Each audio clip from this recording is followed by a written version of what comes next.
Welcome aboard! We will be your guides during this magical journey into the movies. It's the perfect job for us because we love the movies. It's showtime! Ready when you are, CB! Action!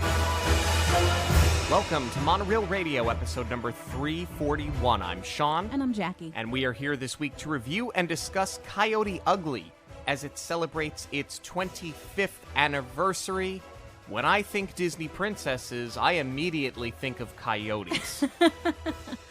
I have been really looking forward to this one, though, since I realized that it was a touchstone, because this was a huge staple for me.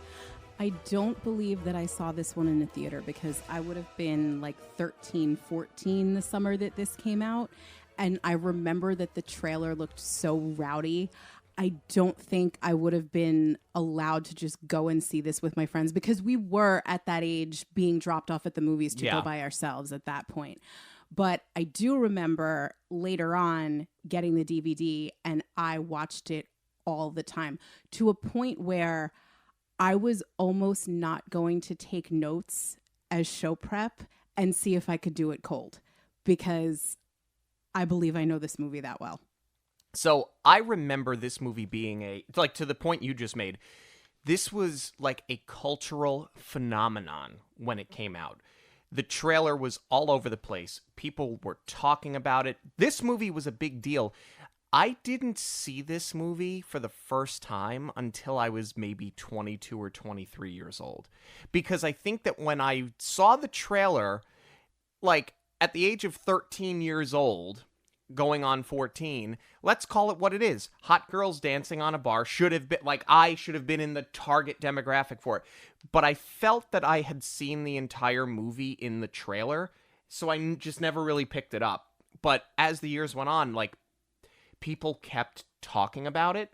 And I remember thinking, like, if people are still talking about it 7, 8 years later, like, there has to be more to it than it. And when you talked about how much you loved this movie, I thought to myself, oh, maybe there is something here more than just what you see in the trailer. Right, because for all intents and purposes, this is a rom-com, but because it really does focus more on the heroine's journey, the rom-com takes the back seat, and I think that's why it does have so much staying power. But there are a few things that even watching now feel a little bit dated. Well, did the trailer tell you the entire story? How in-depth are these characters? And do we agree or disagree on whether or not the film has aged well? That, on top of many other things, is what we are here to discuss today. This episode is sponsored by Fierce Fox Co., designers of handmade silkscreen shirts. Fierce Fox has a t-shirt, tank top, hoodie, or crew neck for every fandom. So whether it's the movies or theme parks, princesses or villains, the MCU or Star Wars, everyone will find something they love. The designs range from subtle quotes from our favorite films to iconic characters we can wear proudly in so many different styles, such as sketchbook and concert tees. Listeners of Monoreel Radio can get a 20% discount using the code Monoreel at checkout. Visit fiercefoxco.com to check out all of the collections. Violet Sanford is an aspiring songwriter working as a waitress in New Jersey. She leaves her childhood home of South Amboy as well as her father Bill to go to New York City to start a new life and get discovered.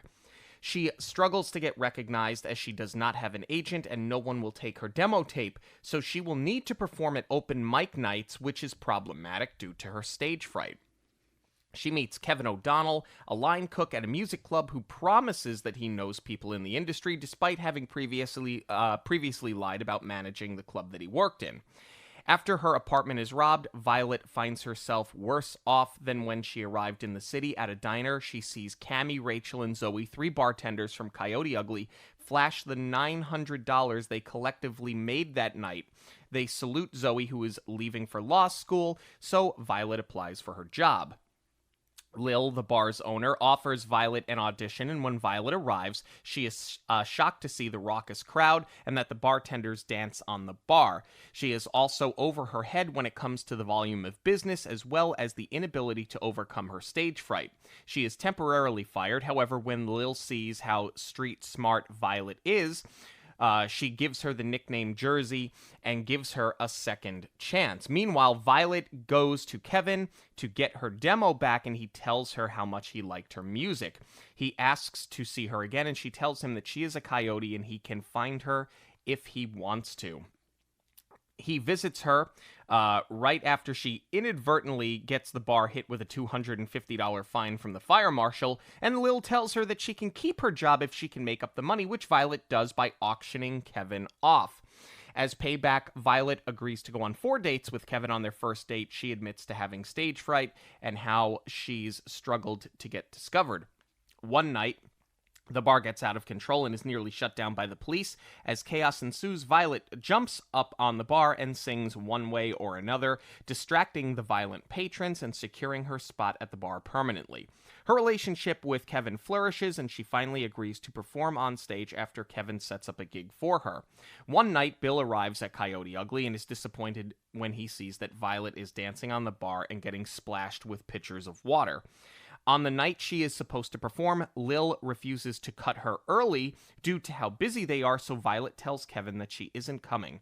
We see that Kevin traded his most valuable comic book in exchange for her stage time. Kevin arrives at the bar to see a drunk patron acting inappropriately with Violet, so he starts a fight and tells her that the bar is a joke and that all he wants her to do is try. The two argue outside the bar before Lil scolds Violet for breaking her rules of number 1, not dating customers, and number 2, not bringing their boyfriends to the bar. She is fired and returns to New Jersey to attend Gloria's wedding, Gloria being her best friend. At the wedding, Violet and Bill talk, and he tells her that he would have helped her and that he was ashamed of her and her actions. She goes back to New York City, where she gets a call that her father was struck by a car as he was entering his toll booth for work and that his leg is broken, but he will recover. Violet decides to give up and return to New Jersey. Bill tells her that she shouldn't quit and that he was the reason why her mother quit, and that he didn't want to do the same to her because apparently her mother was very much into performing and had told her daughter that the reason she quit is because she too had stage fright, and that was all a lie. Lil finds Violet at the new restaurant she's working in and offers her her job back, but Violet politely declines. She gets a call from the Bowery Ballroom inviting her to perform in a showcase, and despite not wanting to do it, she overcomes her stage fright to perform Can't Fight the Moonlight, which becomes a big hit when recorded by LeAnn Rimes. Violet makes amends with Kevin and replaces his comic book before auctioning off Bill at Coyote Ugly, with LeAnn Rimes performing at the bar as a special guest. So, off the rip, I want to talk about something that holds for me to this day, and that is how absolutely amazing this film is shot. Yes. It's so well done. The colors are gorgeous. I love the contrast because you get a lot of cool blues, which comes by virtue of their shooting, like late night, early morning. But it's sort of a device used because that's the color that's more prominent anytime that she's working towards pursuing her dream. And then the red is like the gritty New York City. It's the color of her dingy apartment. It's the color of the bar. And that's sort of what's weighting her down. So I love that they did it in high contrast like that with the two colors, but also the bar in particular, which, we're going to get into because it's a character in and of itself. But what impresses me to this day, and I remember thinking that, in early viewings, it feels so intimate, like a small bar. And the way that they were able to pull off these incredible dance numbers, get so many extras into the space to make it feel full, it still looks absolutely amazing to this day. It also looks like a Jerry Bruckheimer film. Yes, because there are certain exactly. hallmarks, like what stood out to me in the very first scene, when Violet is walking behind the line in the kitchen at the restaurant that she's in, and the sun rays are beaming through the windows and beaming through the shades, and it's playing with shadow. Like, that's Jerry Bruckheimer. You see it. That's one of his things in all of his movies. The same way that Michael Bay always has a helicopter with the sunset. You see this in Top Gun. You see this in The Rock. You see this in Pirates of the Caribbean. All of these Jerry Bruckheimer films, it's the hallmark of them. And frankly, while we're on the topic of, this is also really a departure from those other films when you think about, like, tonally, when you think about subject matter. Jerry Bruckheimer had a hand in, I mean, they did make Flashdance, but, like, other than that, he sort of got pigeonholed into doing these action adventure movies. So when I saw that he had his hand in this, I was surprised. And within 2 minutes of screen time, I went, yeah, this is a Jerry Bruckheimer movie. I could not agree more. Had Jerry Bruckheimer not produced this film, I feel like it would have fallen so flat. It would have been one of those instances where all of the ingredients were there for a good recipe, but it wouldn't have been cooked the right way. Because there is just an energy and a life that he breathes into his films that would have been sorely lacking if it was anybody else at the helm. And I mean, even if you have a talented director, stylistically you'll get it, but there's just something about a Jerry Bruckheimer production that just puts it over the top. Getting into story now. I will be the first to admit, and maybe this is a product of us being New Yorkers, this setup is bogus because you are living 40 minutes outside of New York City. There is no reason that you could not be pursuing a songwriting career where you're at in South Amboy. And this was not something, you know, the screenwriter was very careful with it. Whether they're from New York or not, I don't know, but they got the distance right, that it's 40 miles to New York City. That wasn't just something, and I do tend to believe, just because of some of the clubs and locations that they use, I think the screenwriter is a native New Yorker, because this isn't something that you could have just researched and got the feel of it quite the way that they did. But I feel like realistically, because at least in my experience, there were a couple of kids that I went to school with that wanted to pursue music, but I feel like more predominantly it was theater. And I can't tell you one person on Long Island that was like, I have to move to the city and then get a job. It was usually, and maybe this is just being raised blue collar, it was always job first and then you move. So in Violet's case, I find it very hard to believe that she couldn't at least start her career at home, but then you lose the entire story, right? But the reality of it is that if you need to keep making money, she could have kept her job and worked on her songwriting. The big difference here is that she had some of the songs. It's the life experience that she gained from Manhattan that really pushed her career forward. So I think that that's fairly accurate, because to me, I thought the same thing at first. Like, so you jump on New Jersey Transit, you're in the city in less than an hour. Did you really need to leave? I think if you had set her in some faraway place, you lose her being able to go back home every Sunday, obviously, to help her father, who cannot care for himself. You lose that entire thing. You lose the moment when Bill storms into the bar later on. So I think you needed her to be close to home, to your point, for the entire story to make sense. Perhaps it would have been too much for her to handle 2 hours round trip on a train every day, humping around Manhattan with her bag full of tapes, because that's the thing, folks. You would have to carry these cassette tapes, and like a cassette tape is not heavy. When you're carrying 20 of them, it's not practical to have to do that all day on the train and then get back and then go to work. The balance isn't there, so I guess you kind of had to put her in Manhattan. So my gut reaction was, this makes no sense. But by the time we saw just how many and just how often and how much time she was spending in these labels trying to get heard, then it made sense, because she was barely able to balance it all out living in Manhattan. Forget adding 2 hours of transit in between. By the end, it makes more sense than it does at the start. It's just in the setup that it feels a little clunky. And I do remember when we reviewed Confessions of a Teenage Drama Queen, we lambasted that for having this ridiculous view of how far New York City was when it was only, 40 minutes away in that movie. And I think we did reference Coyote Ugly, but I feel like this at least levels it out later on and justifies why she does have to make the move. But to your point too, you bring up the dad's reaction. That feels like a very small town, like middle America view of you're moving to the big bad city and you're abandoning me, when she says, I will be back to do your laundry every Sunday. So they're still going to see each other on a weekly basis. She's still going to have to care for him. And that's where you're sort of handcuffed and she can't be too far away. Maybe that is just something that stands out like a sore thumb to us because of where we were raised. And this really is just an issue of he's hung up on she's moving out, period. And he doesn't want to have to fend for himself after he's already a widower. What is very realistic about this situation?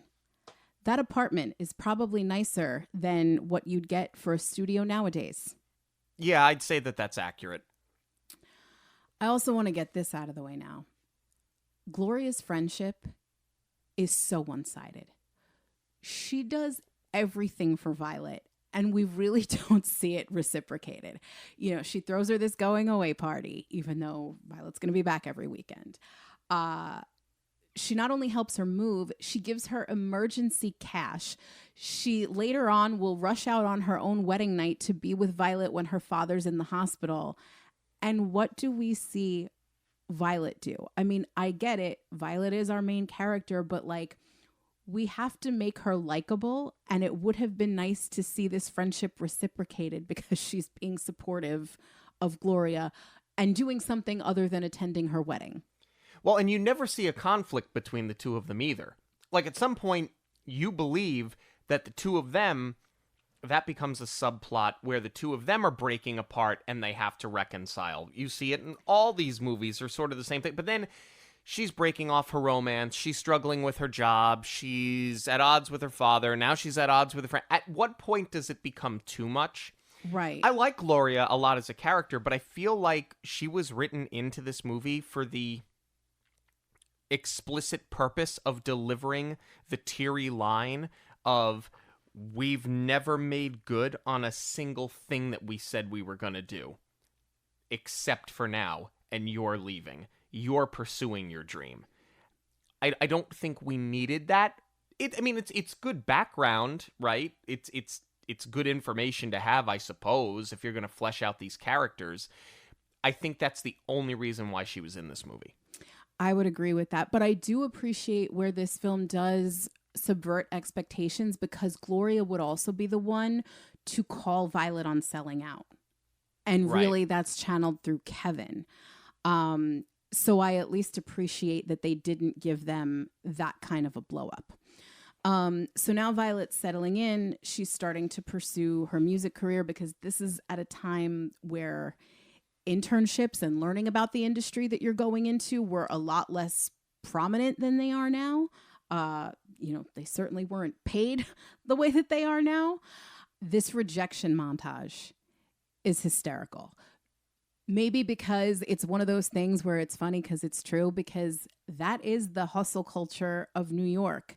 Nobody is going to want to go out of their way to help you when they're all trying to pursue their own dreams and their own path. So Violet gets that cold splash of water. But it's really well done, because not only do you get this, humor out of it, it also sets up the idea very quickly that Violet is going to have to do this on her own and make a name for herself before she can start writing music for anyone else. Yeah, it serves for comedic purpose. It serves for showing just how in over her head she is, because that's not how the industry works. I think even in the year 2000, that's not how the industry works. You just don't show up at a record label and go, here's my demo, get it recorded. Do you know what my problem is with all of this? and it's straight out of a movie that we are going to talk about eventually on Monoreel Radio, because it's another Touchstone film, and the way that you could recite this film without having to do notes and a second viewing is the same way that I can recite Cocktail without having notes and a second viewing. Mm-hmm. This is literally the setup of Cocktail, which came out years before this movie did. In that film, Brian Flanagan, the Tom Cruise character, comes back from the military. He does not have a college degree. He's going on all these job interviews, which wouldn't realistically happen because no one would interview him if he didn't have the experience. But it's a montage of rejection before he realizes that he's going to have to go the college route, which he doesn't want to do, and down on his luck, walks into a bar that just happens to be hiring a bartender. And then on his first night, I know I'm jumping ahead a few minutes here in this film, and then on his first night is completely in over his head and doesn't think he can make it. And by the grace of God, the head bartender / manager, in this case the owner, sees just enough to give you another night. It is literally the exact same setup. I never drew that conclusion. But I do feel, as far as her handing over the unsolicited tapes, it is very realistic, especially when the one receptionist tells her, this is a copyright lawsuit waiting to happen if we even listen to it. Because I remember from working in radio, and maybe you didn't have this experience as much, one of my many hats that I wore, I would cover the front desk when our receptionist was on vacation. So even just in, 5 days or a week and a half that I would cover, I can't even tell you how many people were bringing in demos and just dropping them off at the front desk. And unfortunately, we couldn't do anything with them. Yeah, it's that naivete. But I feel like when you're writing somebody that's not that she's accomplished yet, but when she's put this much thought and effort in, she would have known. Working at BLI was different because you had a bunch of kids that would make rap songs through Wavecart or through Audacity or whatever the cheapest or GarageBand at the time. Yeah, they were doing that in their basement, or it was the parents that I've got the next Rebecca Black. You know what I'm saying? It's I've got the next thing. Oh, for sure. Well, that's exactly who was doing it, because how did these kids get driven to the radio station? That's exactly what it was. And most of the time it was the parents handing over the tapes. Yeah. This is my meal ticket. My kid's got the talent. You just got to play it. I'm getting out of Bayshore. I'm going to Lindenhurst. That's on the water. This was the type of thing that you would see. Because they would show up to sometimes would show up to our tents at the promos and be like, you got to pay my kid's CD. I'm like, I don't got to do nothing. That's not how this works. Chill, relax. But anyway, all that to be said. But this is just, it's different. Yes, the naivete is a thing, but I feel like for somebody that's actually got talent and is actually going the route of going to labels, that's the thing. They're not just handing it off to any Tom, Dick, and Harry, anybody that may play my music. She's actually going what she believes is the appropriate route, though nobody bought it even then. Right. I think everybody knew this isn't how this works. I do think it also serves for good character development, though, because while she does have a little bit of that Jersey edge and that spunk, she's still very sweet and innocent. And to your point, naive. So I think that's where you kind of have to still have her, all starry-eyed over what her future might be. And, you are showing that she's willing to do whatever it takes to get it. So I appreciate seeing the hustle. And then, this does do a really good job screenwriting wise of knocking her down a few more pegs before she realizes her situation is becoming desperate, and then she has to accept the job at the bar. We see her get duped by Mr. O'Donnell, which is actually a really great meet cute for her and Kevin, even though she gets embarrassed. his friend is just trying to be a wingman and hypes him up as the owner of this club, and she hands over her demo thinking that he's going to help her get in. She tries to go to an open mic night to get her name out there, and this is the tell that the screenwriter Gina Wenkos, I believe, is a native New Yorker, because the club that she plays is Arlene's Grocery, which is a legit place in the Village. Screenwriter also wrote Princess Diaries, by the way. Two very different films. So now she does a really great job of getting Violet to hit rock bottom, because she gets back to her apartment and she's robbed. Not only is Gloria's emergency money taken, but I believe, and it's hard to tell because it's so dark, I believe they also take her keyboard, which she's been practicing up on the roof and writing her demos up on the roof. I don't think that she's leaving a keyboard out in the elements like that in Manhattan. No, I think the implication was they took everything. Which really does lend to she needs a job, not just for her survival, not just for money, but now she can't even write her songs because all of her equipment is gone. So she needs a job to buy it back. So we get her to this really low point when she does meet the Coyotes. She can't be in the apartment anymore. She's got to get out, even though she should be cleaning up and making sure that her cat is okay. But she goes to this diner and she sees Zoe, Cammie, and Rachel winding down after one of their shifts. But they're still like full bore. They're playing music. They're dancing. It's a really fun intro for these ladies. And this is what I want to ask you. They're counting their tips. And they each made $300 a night.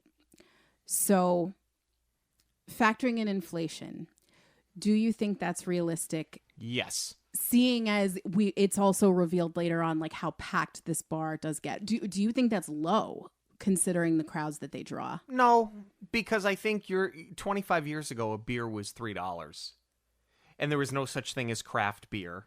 And specifically because Lil says later, we have no mixers, we have no salt, we have no blender, we pour shots, we pour beer.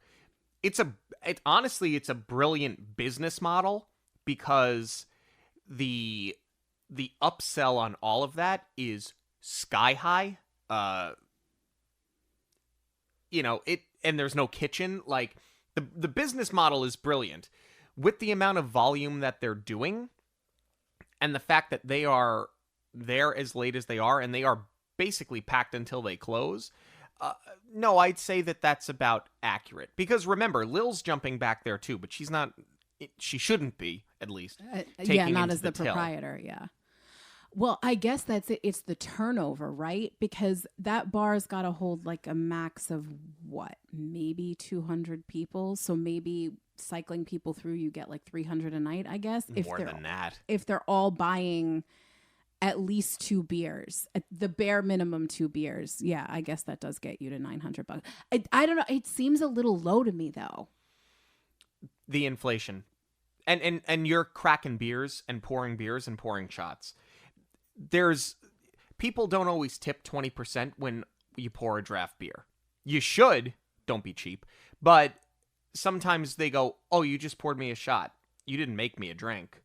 So right. No, and remember something. If beers, tap beers, Miller Lights are $3 even in Manhattan 25 years ago, if $1 was the tip, it's 33%.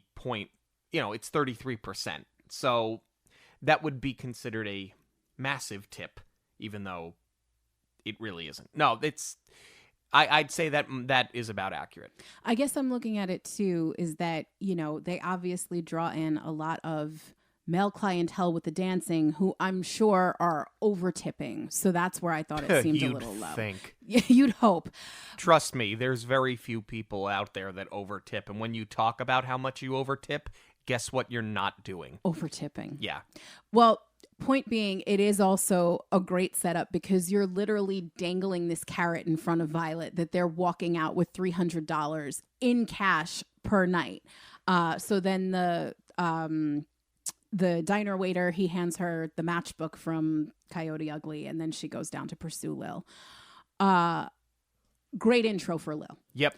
I love the interrogation, but I love the back and forth because, again, this is where it works so well that Violet is sort of sweet and innocent, but the Jersey attitude and that snark comes through because she is able to match wits with her. I love this intro. I love the back and forth. It's great.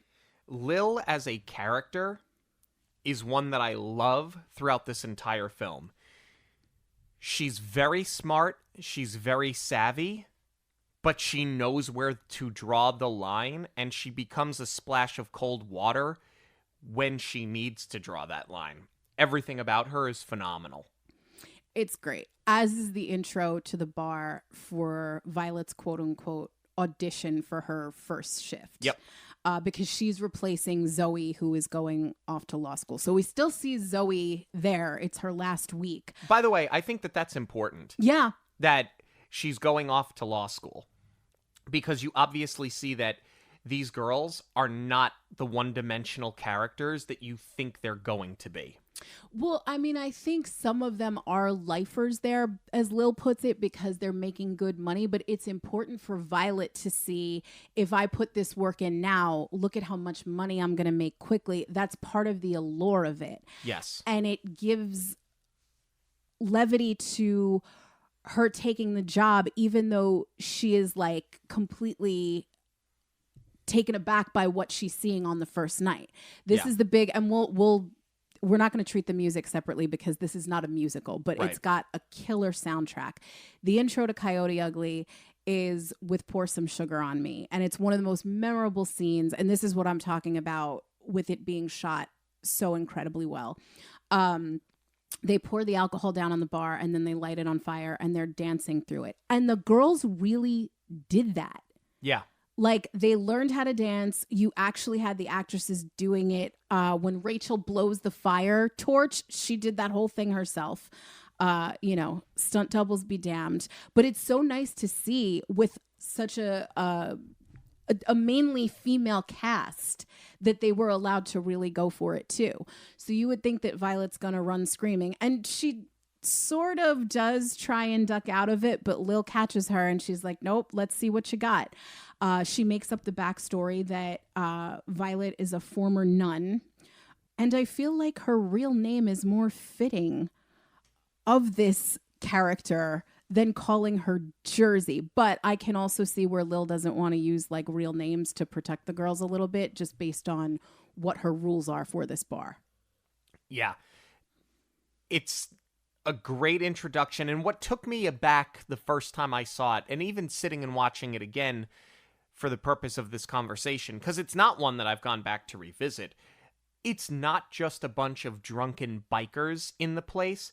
There's a steady stream of female clientele as well, which I thought was also sort of important. And a lot of them in business suits. Yes. Like, this is them letting loose after a day at work. And it's 11 o'clock at night. Yeah.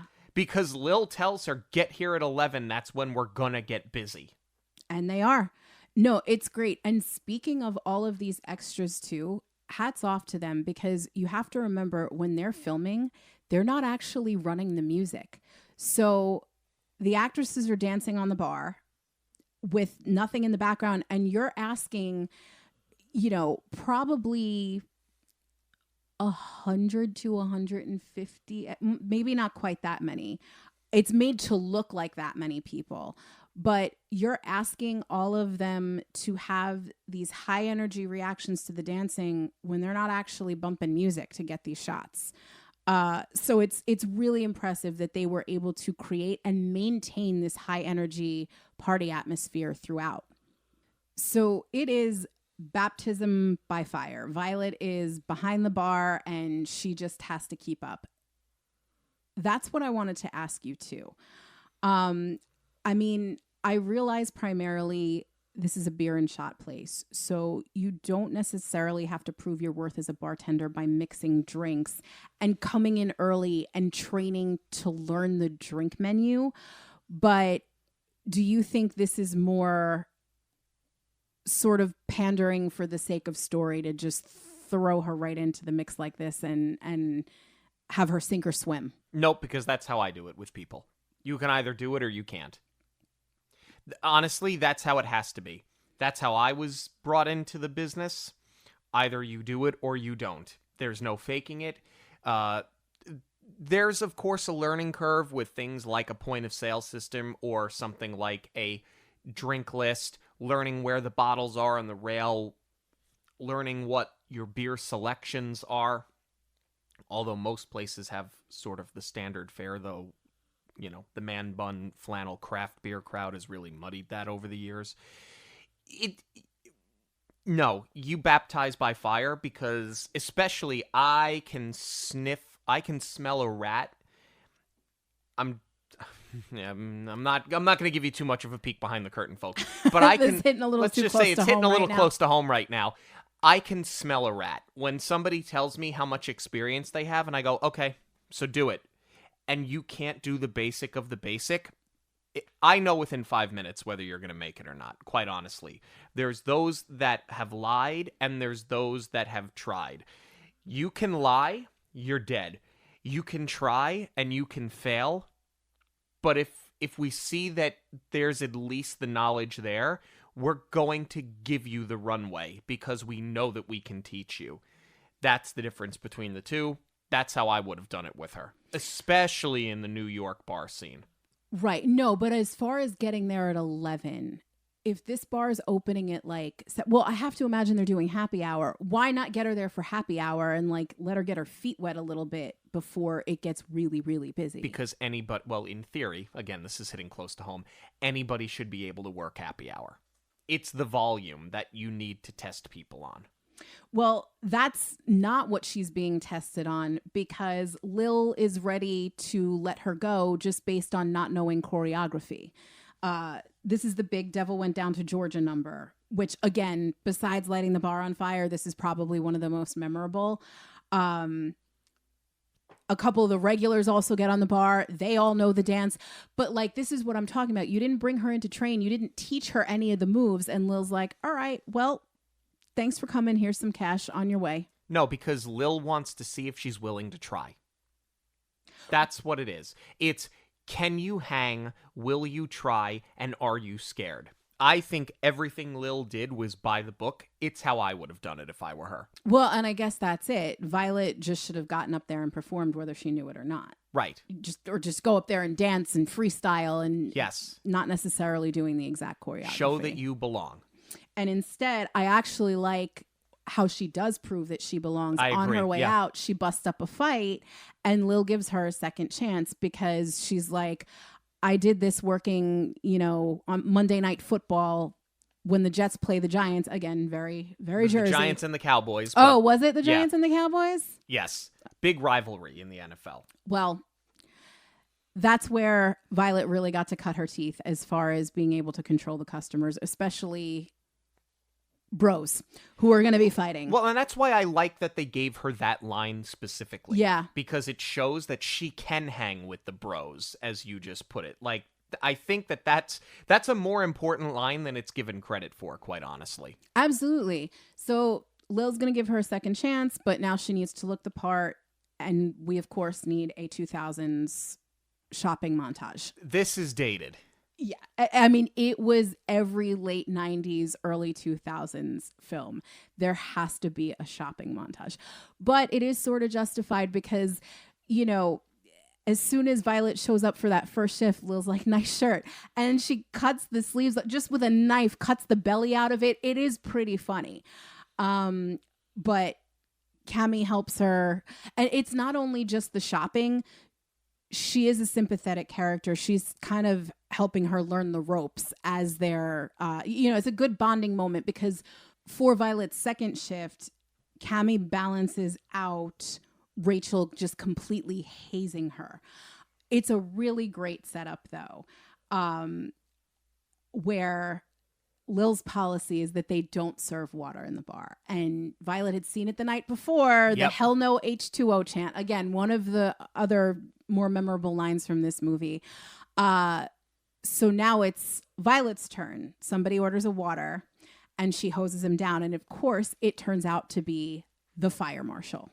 So Violet gets herself fired again.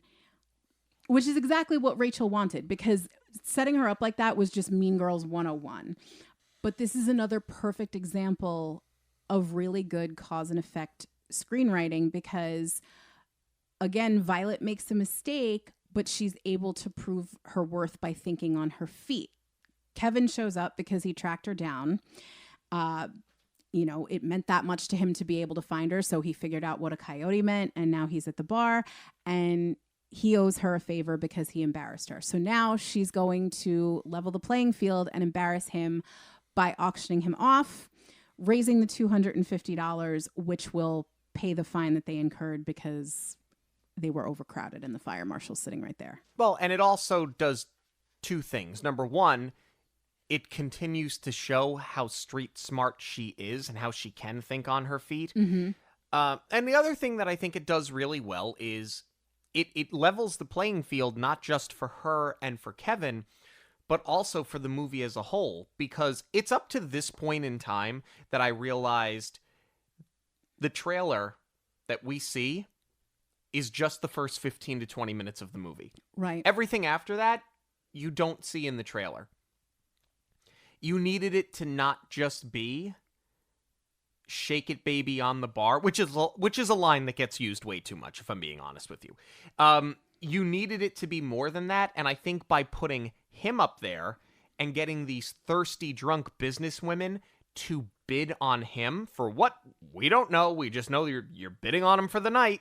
I thought that it was really smart to do that, and I think that it really does sort of appeal to both demographics. I absolutely agree. And that was something that was pretty progressive for the time. It was refreshing then, and it's refreshing now to see the man objectified for once. I mean, there is plenty of that, to your point, just by virtue of the girls are dancing on a bar, and they are in skimpy outfits. Like I said, Lil literally cuts the belly off of Violet's shirt because it's not suggestive enough. So it is nice to see the tables turned. Much like, too, we get this really funny line at the end of the night. There's like one woman left in the bar, and she's completely drunk, and Lil tells her, "All right, you got to go home." And she's like, "What's Coyote Ugly mean?" And Lil explains, and it was refreshing to hear a woman explain it for once, because I do remember the first time I ever heard the term. I believe it is in The Rage Carry 2. I'm not saying that was the first time it was ever used. I'm saying it was just the first time that I had ever heard it. And it's delivered by a male character. So to hear an empowered woman saying it, again, it's very refreshing. And then the humor is brilliant, because then the girl's like, "Why'd you call it that?" Lil goes, "Because Cheers was taken." Yeah. One of my favorite lines. And then you get this breakfast date between Kevin and Violet, and Frank, like, I buy them. I love their chemistry. I loved it then, watching it when I was younger, and seeing these two characters fall in love, and I still love it now. There's such a great back and forth with them. So the next big scene that you get in the bar, which again was sort of a defining moment in the trailer, is when the bar starts getting out of control. I think it's Fleet Week. They don't precisely say it, but you get the stereotype of the drunken sailors. The bar starts getting out of control, and Violet jumps up on the stage to perform one way or another. There's a lot that I think you have to dissect about this.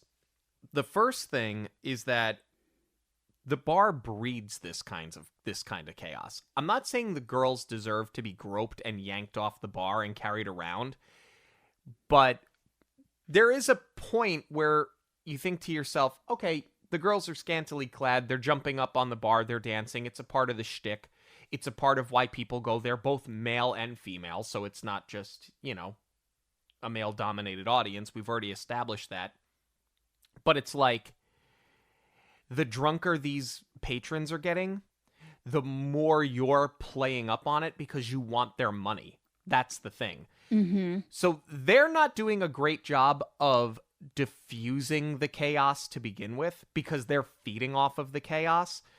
I kind of wish maybe they would have leaned into drunken bar fighting as opposed to just grabbing every girl off the bar and losing their minds. But I think what this does accomplish very well is that it does more than just pay off on what we saw in a trailer. Yeah. It's the first time you've seen Violet overcome stage fright and sing in front of others. And I think that gets overlooked. This really is a major point in the film when it comes to her character specifically. Well, it's not just overcoming the stage fright. We're at a point where things are going really well for her. Her relationship with Kevin is blossoming a little bit, and she's really starting to care for these girls. This isn't just a job to her at this point. So they do a really good job of everyone's tied up. You have Lou the bouncer who's trying to break up one fight. Lil is... It was the cops that came in. Right. She's dealing with them. So you've got her occupied, and that's how they get Rachel and Cammie down off the bar, is because nobody can help them. So it literally all trickles down to Violet, and she does really the only thing that she can do to get everybody's attention. So yeah, good moment for the writing, good moment for the character. And it's another fun number once she does win the crowd over. And Lil at this point. There's a moment where Lil really starts looking at her and cheering her on, and it's like, oh, she's really an asset to this team. I'm glad that I didn't fire her. And I think this is where they made it official that she becomes a Coyote. Yes. Because it took 3 chances to get her there. Right. And now she inadvertently gains notoriety. Because while she's starting to flourish the relationship with Kevin, who wants more for her than just dancing on this bar, what has happened that we haven't seen, which was great, by the way. Bill shows up in the bar one night. She's never told him where she works. Right. So immediately you're like, oh, this is interesting. And he walks in, and this is when she's dancing on the bar, getting splashed with water. The guys are hooting and hollering. He sees her. He's disappointed. And why is that? Because he pulls out a picture from the newspaper of her dancing on the bar, and he goes, the guys are hanging your picture in their toll booths. It's such a great reveal as to how that's how he learned where she's been working this whole time. Right, because he keeps asking about it and she keeps downplaying it. Right. Oh, it's just this bar. It's just a bar. It's people after work.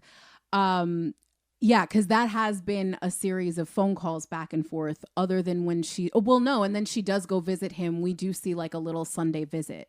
Or maybe it's not a Sunday because she goes to the toll booth to bring him a turkey sandwich. Right. But yeah, she's been downplaying it this entire time.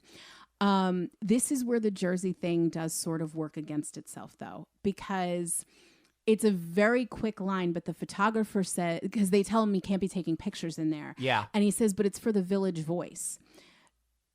I mean, sure, if people are commuting into the city, they'll grab a copy and they'll read it on the way home or whatever.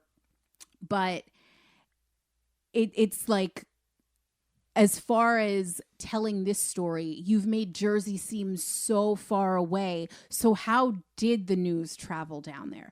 It works for the real world, but what they tried to set up in the beginning, that she's moving worlds away, this is where having the worlds collide now does feel a little bit forced. I don't think so. They go out of the way to say it's 42 miles away. I think that more than the distance, they're just setting up the difference in attitude. Blue collar, work in a toll booth, modest home versus the city. I think that's what they did more than just set up a distance. And I believe that the Village Voice would have found its way to South Amboy, especially because their music scene is obviously quite big too. Absolutely. What I also really like about this scene, and it's subtle, is that Zoe comes back as a patron that night. So she is in this big dance number. It's Cowboy by Kid Rock, where they're throwing the water. So she dances with Violet. So it's like this passing of the baton, and Violet is fully immersed in this culture now, especially because she doesn't chase after her dad when he storms out in a huff. She goes back to her shift. But like I said, that's also where it's not just that this is her job and she's doing it for the money. It's where she's losing the path to her dreams at this point because she cares so much about what's going on in her day to day. This is also really nicely cut against the relationship progressing with Kevin, trying to keep her on track because she did open up on their first date about her stage fright, her crippling stage fright, which she's sort of inherited from her mother. And because he is such a believer of putting in the work, he's really trying to help her make progress to overcome the stage fright. You do get this scene where he's got all of these cardboard cutouts of celebrities set up in his apartment as a fake audience to try and help her sing. And instead, it's actually kind of a really cute scene, the way that, again, this is the female empowerment where she turns the table. She wants him to feel her stage fright. So she does some things that make him nervous. And one thing leads to another. They do the deed, but he does eventually get her to accomplish the goal of singing in front of him. And then she sings a song that basically professes her love to him. And like, they've only been on the 4 dates. I wish that in a movie that is so female empowered, she did not have to be the one to come out and say it first. Yeah. Really, all it does is push to this moment where he does make good on something that he had said earlier that was not a lie when he says that he has connections. He called in a favor to get her the stage time with a house band at a club. We later see that he traded his Spider-Man comic book for the stage time. And what it brings about is this scene that sort of draws the second act to its conclusion, where Lil will not let her leave because she is way too busy.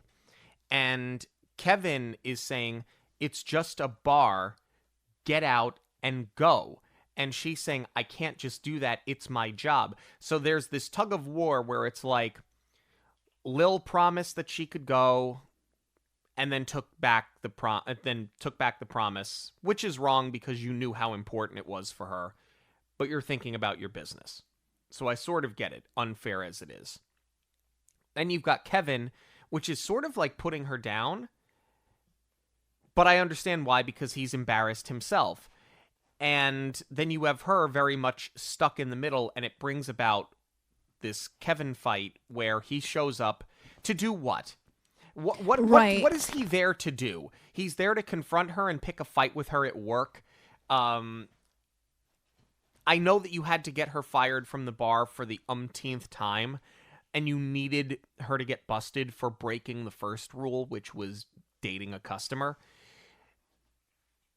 He gets there, the drunk regular is up on the bar acting appropriate, and she's trying to tell him, like, no, he's a regular, he does this all the time, he just had too much, leave him alone. But he's got to get into the bar fight. We have to smash the jukebox in the bar fight because, bar fight etiquette. The best thing about this, frankly, is the line that she gets from Lil, where she goes, "You're supposed to be my friend," and she's like, "No, I'm not. I'm your boss." Yeah. Like, that to me is the best part of that whole thing. I agree. There are so many moments in this sequence that feel very contrived, but there are also so many great lines and so many great moments for these 3 characters. It's actually a really deep scene. Yeah, because Kevin delivers some barbs too. Exactly. First of all, her blowing off the performance at the Elbow Room in the name of I can't get out of work, seems very contrived, but it is actually great for Violet's character because she has to earn the spot herself. This was gifted to her by Kevin, even though he is, as her boyfriend, trying to help her and trying to get her to better herself. She's got to do it on her own. And that's where the barb that he throws is completely justified, because she probably could have stood up to Lil and probably could have gotten out of it. And I think that's why he went to the bar, not to confront her. I think he was trying to get her out. And he calls her on using the bar as a sandbox, as an excuse, because she's singing in front of people, but it's not what she really wants to do. Right. And he sees the allure of just sort of maxing out her potential by staying in this place. But it's also juxtaposed against the argument that she's having with Lil when she's trying to leave, that Lil tells her, people are here every night to see you. And whether you believe it or not, that is something. It does mean something. But Violet sort of turns her nose up at that because it's still not ultimately what she really dreams of doing. So she is, to your point, completely caught in the middle. And it's like, depending on who she's talking to, that bar is either a crutch or a pedestal. Right. So now she's ready to give up. She hasn't said as much yet. She goes back to Jersey for Gloria's wedding. And her father's there. He's trying to get out. He's trying to leave. And Gloria says, well, I just want a picture of you two dancing at my wedding. Again, Gloria's wedding. Yeah. But we have to do something good for Violet. So they're dancing, and Bill says, for the first time, I was ashamed of you. And then he literally walks off. It's low. It's a low moment. It's a very low moment, but I think it needed to be said. I think it was accurate. And this is where the casting of John Goodman in this role is brilliant, because you need an actor like that can deliver a line that is going to stab you to your core. The I'm not mad, I'm disappointed. But he ups it. I'm ashamed. Yeah. And then they double down on it. Again, really, really good screenwriting, because I feel like anytime a car accident is written in, it does feel a little bit contrived, but because he works at the toll booth. Yes. And you get the beat earlier where she brings him the sandwich and he's like, are you deranged walking through here? Yep. You see how perilous it can be. So I totally buy that he was just on his way to work. They set it up at the wedding. I have the late shift. I have to go. And all this man did is go to work, and he gets hit by a car. And I'm glad that they didn't drag out this mopey montage where it happened days later, and she's trying to call Kevin and he won't pick up the phone, and she walks by the bar in the rain and she sees the girls dancing. Like, you can see how this would play out. And this is exactly what we were talking about. In lesser hands, if it wasn't Jerry Bruckheimer, this movie would have fallen into every single one of those tropes, and it rises above it. And the only place that it doesn't is that she does say that she's going to move back with him. But you need this moment, because a lot of what is holding Violet back, it's not just the stage fright. It's that her father hasn't been very supportive. He says he is, but he's not. And what he needed to realize is that he held her mother back. Yes. And the mother died young, and she never got to pursue her dreams. He's also realized he can't hold his daughter back now. And that's the final push that she needs.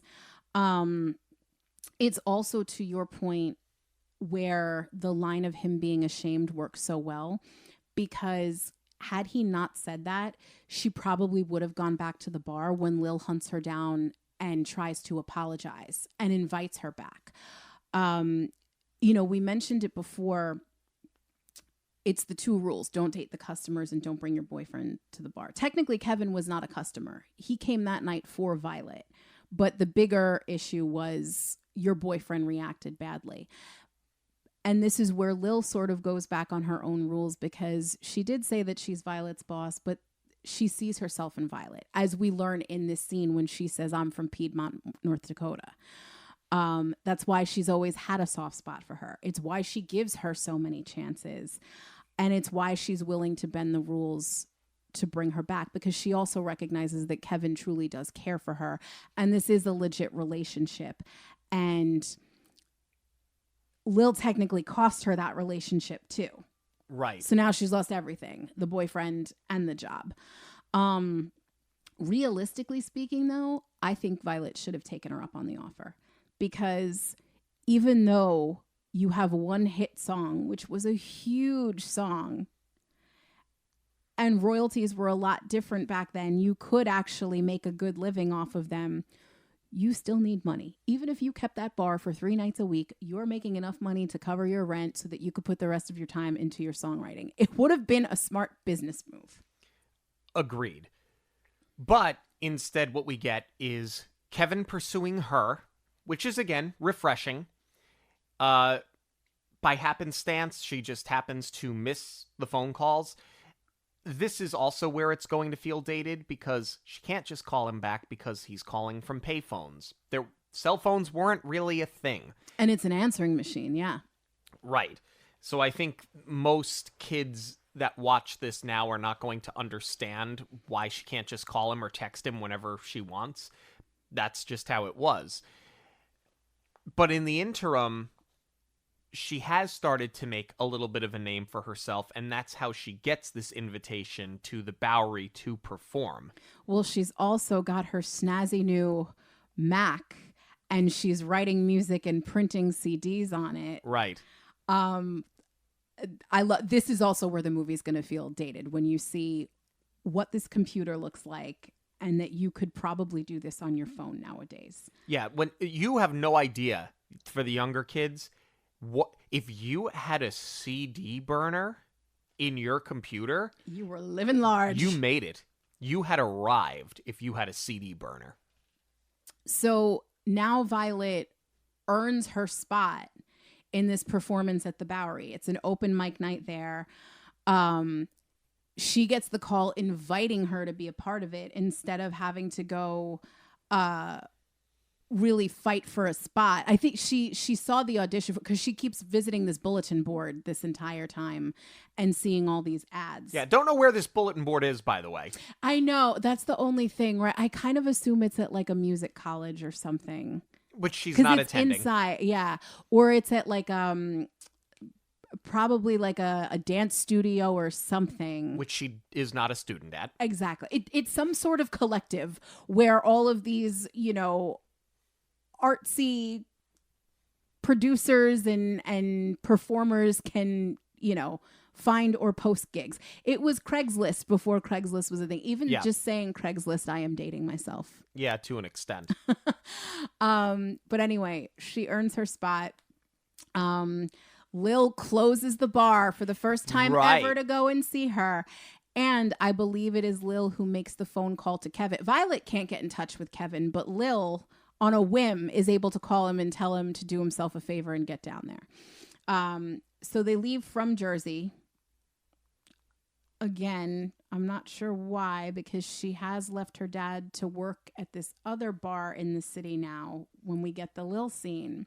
But we need to be back in Jersey so that they can do the 1, 2, 3 on the toll booths. How? Oh my goodness. This is like the one point that I bumped on it then and I bump on it now. It is the one weak point of the movie, where after her dad has just been struck by a car, she's making a U-ey on the turnpike like that to go through the toll booths. And, because he obviously has pull, he has the guys flash their lights and sirens, and, it's fun. It's cute, I guess. But it's more about pulling the U-ey in the middle of the road like that. Yes. You would die. Yeah. And we have to get Gloria in there. And you need to have her put his tie on for him because he doesn't like ties. Exactly. Speaking of Gloria, are they all sitting in the front seat? This is something that has been bothering me for the better part of 25 years. I think it's a bench seat in the front because it's an older model car. I think it's a bench seat. Because the way that it's shot when they do the profile, she's level with them. You would be able to tell by her body language if she was leaning in from the back seat. No, I think that that's what they were doing. This is not meant to sound offensive, but John Goodman is a stocky man. How did you get the three of them in the front seat? Oh, they managed. Somehow they did it. I don't understand why we didn't put her in the back. There was nothing, even in the way that it was filmed for camera, there's no reason that she couldn't have been in the back seat. I don't know. But, you know, we have to build to this moment of Violet finally overcoming her fears and facing her stage fright and getting her music out there. She does chicken out at the beginning a little bit. And this is where, for me, it's like, it was less scary to you to sing along with the music. And then once you realize that Kevin is there, because he cut the power so she could sing in the dark. That's how he got her to do it the first time. She starts singing a cappella. Like, that's less scary to you? Apparently. With nothing behind you? Okay. The only other thing that I bump on a little bit is that given what we've seen her do in the bar and given the songs that she's been singing along to this entire time, the song is a pop rock song, Can't Fight the Moonlight. I feel like based on Britney and Christina being so popular at the time, they dressed her the part and they had her lean into a very poppy performance. Whereas we know Violet plays guitar, it would have been nice to see her playing an instrument while she's singing and rocking out the performance, as opposed to like the little dance moves that she's doing, which is not even consistent with what they were doing at the bar either. All of this was just to get Leanne Rimes to do a cameo because she had in fact recorded this song. I feel like the end feels like it was just a build up to sell the album. Absolutely. Well, the song was written for the film. Right. But it was a huge hit for Leanne Rimes. It was her comeback because she was popular in the early 90s. And then, you know, she was like a borderline, like pop country. And she had a couple of hits, but this was like sort of a comeback for her years later. But it is one of the most brilliant instances of cross promotion I've ever seen between film and soundtrack. And Leanne also did all of the singing for Piper Perabo, who we'll talk about in a second. But it wasn't just the song that was written for the movie. That was how Leanne got the in, and then they decided to use her for all of the rest of the songs. But it does tie up really nicely with them having the launch of Leanne's album at Coyote Ugly, and Violet settles the score with Kevin, and she gets him his Spider-Man comic book back. And then she auctions off her father. You could tell John Goodman was having so much fun with this. They all were. We're going to talk about the ensemble cast in just a moment. But what's interesting about this is it is technically a Disney movie, because it's Touchstone, but it's not a Disney movie in the typical sense where there's Easter eggs to be on the lookout for. And frankly, like, not a lot of these actors or actresses that were in this film had done a lot with Disney up until this point. So you kind of have to wonder, is there even anything Disney hidden in the details? Where in the Film is brought to you by our friends at Where in the Park, a seek and find card game that you can play in your favorite parks, whether it's Disney or Universal, SeaWorld, and more. Where in the Park challenges you to spot those little details that so many can miss. To order your game packs, visit monoreelradio.com and click our affiliate link for a 10% discount today. Would you like to go first, or would you like me to go first? I'll go first because I want to talk about cameos. There's a couple in this film. We get in the first intro to Kevin at the Fiji Mermaid where he works. There's a band playing at the bar. That is The Calling. They had one hit, Wherever You Will Go. But it blew up after this film. Not because of this film. I feel like it was two separate things. The song got huge, and then people are like, oh, snap, they were in Coyote Ugly. But the other big cameo, and it happens almost every time I watch this, I'm like, is that? And then I remember the photographer taking the picture for the Village Voice is in fact Michael Bay, which makes sense because, as you mentioned before, his buddy Jerry Bruckheimer, they've done a bunch of work together. So I'm not sure exactly why he'd want to make a cameo in this film, but it's kind of fun. I mean, I can see the pitch, actually. Jerry Bruckheimer's like, you can hold a camera and they're going to light the bar on fire. And he went, awesome. Yes. That was also my where in the film. It was the cameo, because that's really what it is. To your point, it's the cameos. There just wasn't a lot of Disney connected in this because other than the fact that they put the money behind it and distributed it, it's not a Disney film, right? Like, not in the traditional sense. And it was years before they were really into the idea of planting all of these little Easter eggs. But let's talk about the cast that we have, starting with Piper Perabo, who plays Violet Sanford. I loved her in this. She's small town enough, because you're right, she's not from the Midwest, but she is very much in a blue-collar town, modest home, as we said before. She's innocent enough, but she's smart enough where she doesn't seem like she's going to drown in Manhattan. I thought she was a charmer. I liked the chemistry she had with basically everybody she was on screen with.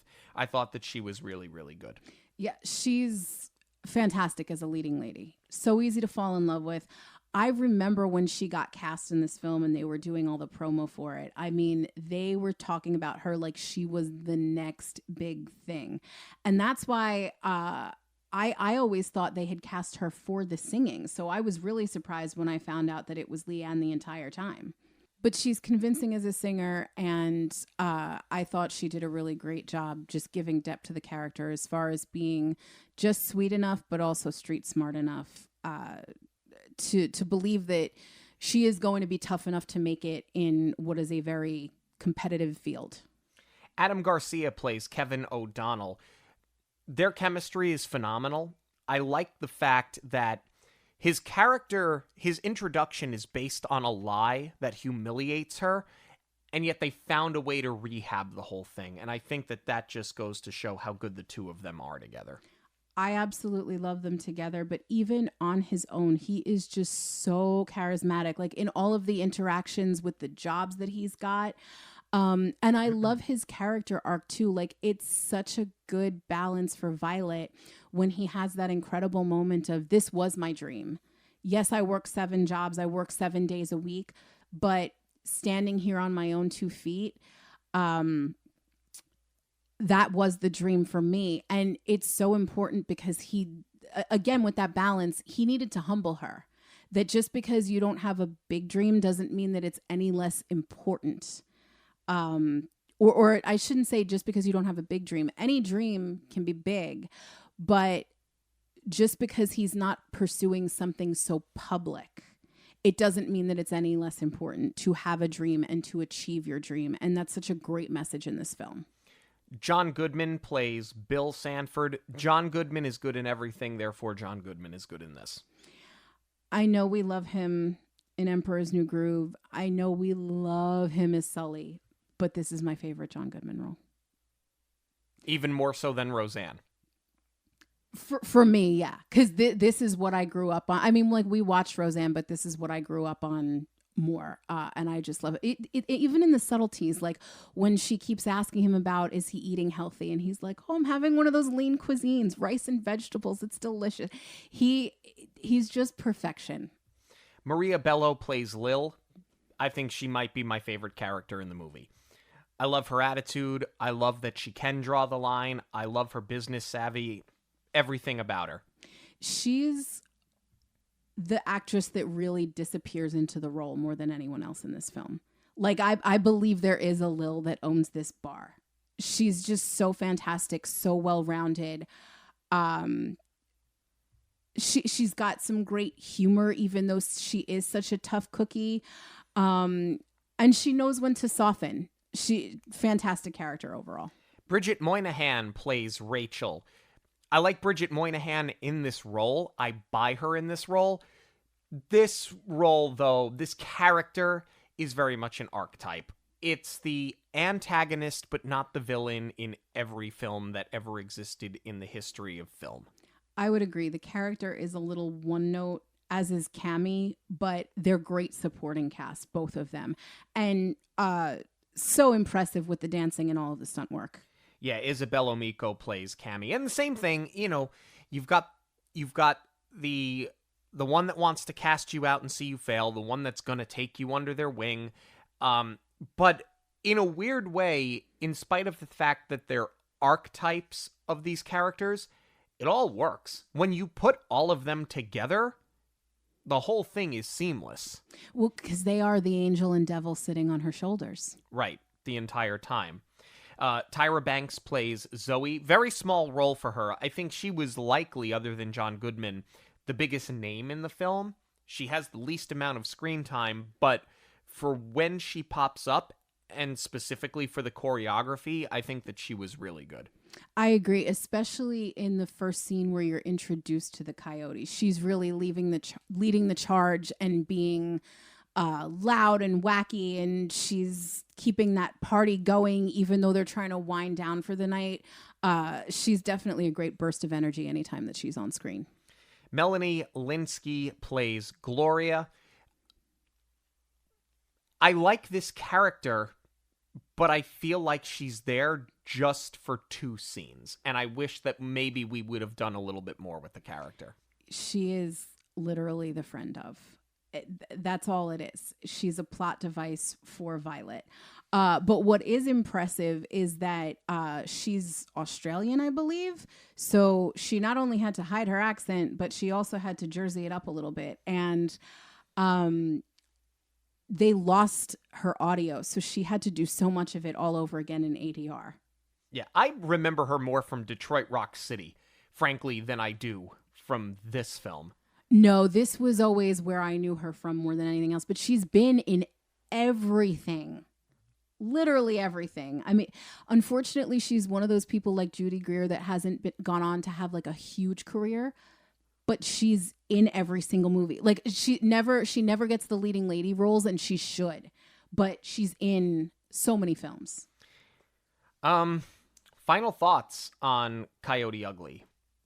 I'll go first because I feel like I can be a lot quicker about this, given that I don't have the history with this that you do.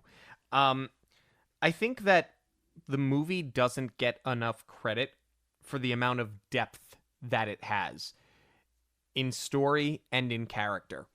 If you've seen the trailer, you have not seen the whole movie. You may think that you did, but you didn't. Is some of it dated? Yes, but I think the story of somebody having a dream and having adversity and having to work through it and sometimes compromise their integrity and take themselves out of their box and out of their comfort zone, that story is timeless. That will stand forever. So in a weird way, this movie is also timeless. I think the movie does have rewatchability. I think that it does appeal to both male and female. I think it subverts expectations when you don't expect it to. And I think that it has aged incredibly well. It did not get good reviews when it came out, but I think if you look at it from the 2025 perspective, it's probably a better movie than it was when it came out in the year 2000.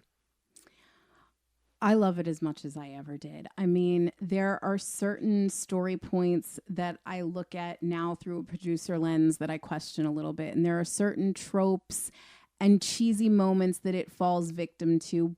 But by and large, it redeems itself with really good screenwriting and its ability to balance out the tropes by subverting your expectations in so many other areas, especially, like I said, with it being such a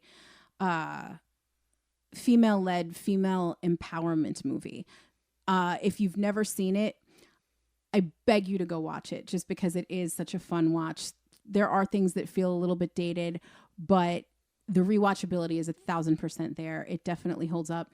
And what I really appreciate about it too is that at the time, you know, it was a huge film. It's not like this was a cult classic that did well over time, but every couple of years when there's a huge anniversary, it does have a resurgence. Like even this year, The anniversary is now at the time of this recording, but in January, they actually celebrated the anniversary by doing a charity event for the fire relief in LA, which was really nice. And people came out for it in droves. They raised a lot of money.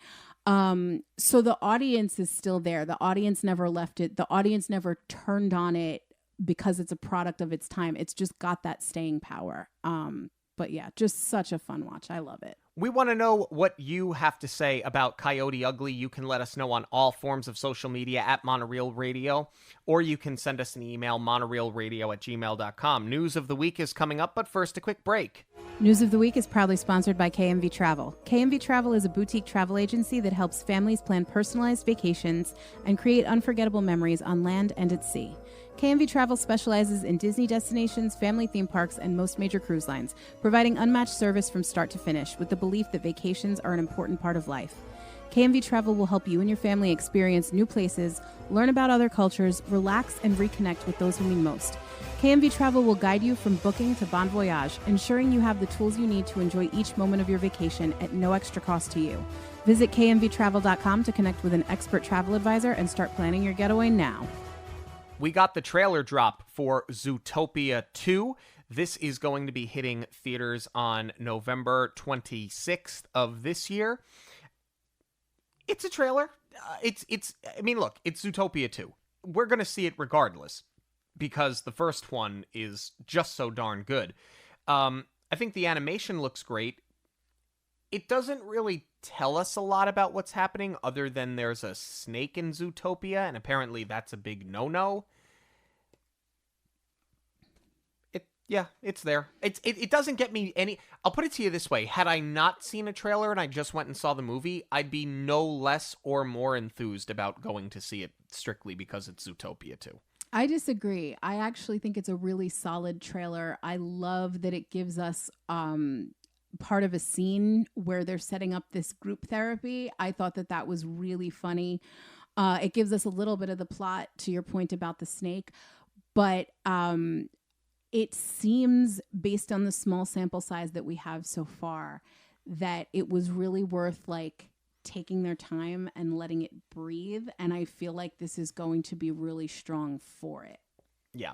Well, thank you all so much for joining us this and every week on Monoreel Radio. Monoreel Radio will always be free, but there are many ways that you can support the show. Please give us a rating wherever you listen to podcasts. Join the conversation on social media at Monoreel Radio on all major platforms. Share your favorite episodes with family and friends who may enjoy them. And of course, book your next trip with Jackie. Links to everything can be found at monoreelradio.com. We all get one story. Make yours a magical one. On behalf of Monoreel Radio, we'd like to thank you for joining us. We'll see you at the movies, the stuff dreams are made of.